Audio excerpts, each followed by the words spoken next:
Uummanni biyyarraa du'a nama himtan kuni haadhaaf abbaa keessan bira nu keettani moo obboleessaaf obboleettii bira nu keettani moo eessa akka nu jirru nu beektanii garuu mucayyoo akkana fiigaa jirtu tuni waan qalbii nama cabsitu haadha isheetti du'edhanii itti himan baate kunoo mana meedameetee kararratti. Mucayyoon tuni odoo biyya keenya jiraattee fiiganii qabanii harkaaf lukas ta'u hidhanii bishaanis ta'u itti qicaniitiin hara baafachiisanii irraa galchan.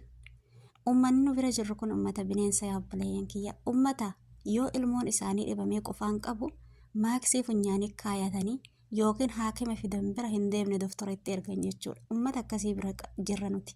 Nuyi sararatanyaa isaanii kan ofi qabanii amshirinuun jechuu miti ilmoo ofiituu gaafa dhukkuba dhibeen isaanitti taradhanii irraa fagaatan funyaanitti huccuu kaayatanii dubbisan jechuudha. Uummata akkasii bira jirraa du'a nutti himinaa biyyarraa. Bakka nu jirru nu beeka. Rabbiin malee nama waliin hin jiru nuti.